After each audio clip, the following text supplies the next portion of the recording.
Hi, my name's Joe, and I run the website omcjoe.com and the outboardguy.com. Today I was just checking in an engine I got from one of my sellers, and I thought, you know what, maybe this would be interesting or helpful to other people who just got outboards to see how to check them in. So this is how we check an engine in. First thing we do is pull off one of the spark plugs, have a look at it. This is pretty black, so that's alright. It was probably burning a little rich, or they were using too much oil. We just want to make sure that it's not like white, because if it's white or real light in color and real dry looking, then it's running lean. Then we know our cylinders can be messed up. So I like dark. I'm going to go with that. Next thing I do is I plug in my compression tester here, and I attach my spark checker here to the same spark plug wire. So as I compression test it, it'll also spark check it.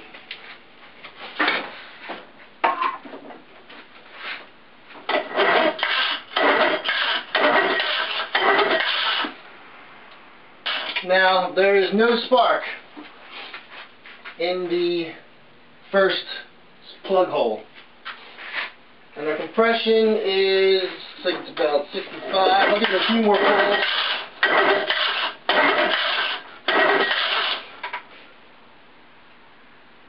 $80. And I haven't added any lubricant to the cylinders or anything either, so about 80 pounds. So that's not bad. That's not bad. But we'll see what the other one is to really determine what the deal is with that.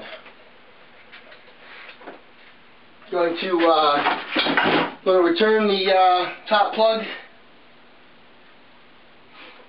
Also, I take notice if the recoil is working properly and everything. It seems it's a little dry right now. I think if it gets lubed up, it'll be fine. Reattach my spark plug wires. Take out the bottom spark plug. Same thing, it's dark, I'm alright with that. Screw in the compression checker.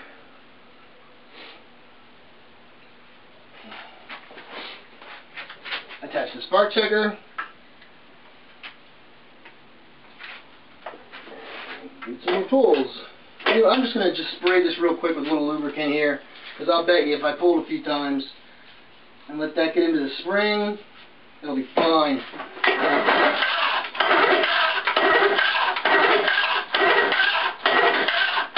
Now we're getting a spark. Here we're getting a spark. Maybe you can see it better if I turn the lights down. Whoops.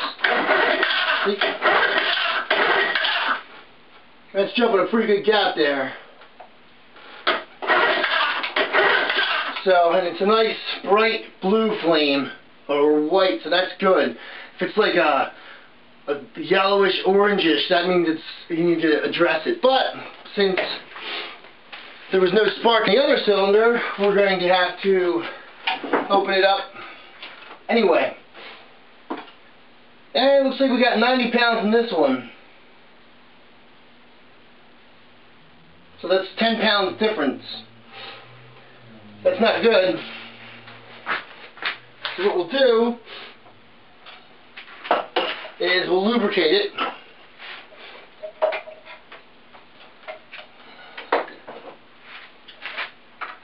And sometimes if it's been sitting for a while, the ring gets a little sticky, gets dry in there.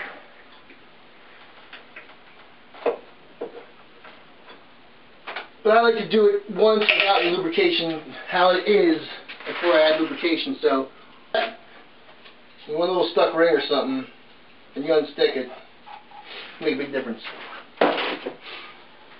Not like it's just if it's stuck from sitting, not if it's a stuck ring for mechanical reasons. Pull it a few times.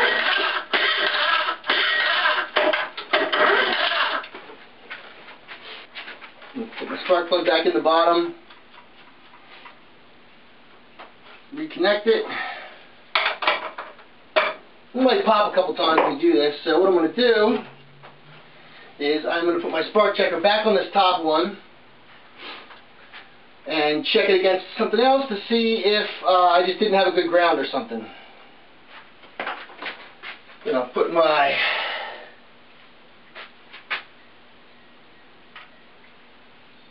compression tester back, empty it out, make sure it's empty. Put the compression tester back in.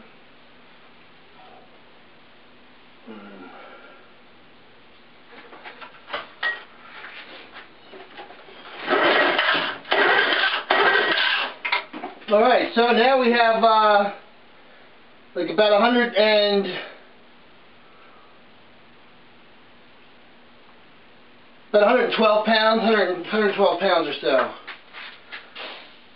So now we have to recheck the other cylinder as well. Do the same thing, put the spark plug back in.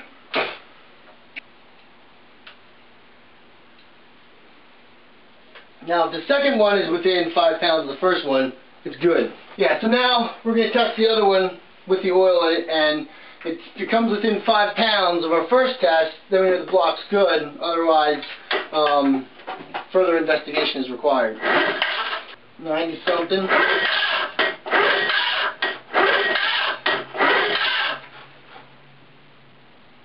Almost 100. 10. And just about 100. That's off by 12 pounds. So that is out of spec. So we're not going to sell this as a block. We're going to take it apart and sell the pieces.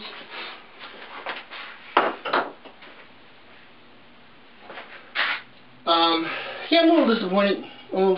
But I am in the parts business. Guys need cranks and pistons. Could be something minor like the head gasket or something, but we'll take it all apart and inspect. You know, start tearing the heads off would be the next thing I do. Look and see if the head gasket's bad in here, and it could be a stuck ring. So I pull these off and see if I couldn't get them freed up. Maybe spray a bunch of PV in there, let it sit for a week. As if I really wanted to save this block, but I'm in the business of selling pieces, so I'll just part it out anyway. So if it was good, and I did have good compression, a good spark and everything, the next thing I would do for it was I would take off the lower unit, and if this was a motor I was going to keep, I would replace the water pump. No matter what, I mean, unless the guy says, oh, I just changed it, and you know him, you trust him, you believe him. Otherwise, you know, a lot of times these things will sit in somebody's garage for 10, 15 years, and that water pump, it could come apart and disintegrate and get all inside your block and stuff. So your best bet is to just take it apart and have a look at it there. So that's what I do next.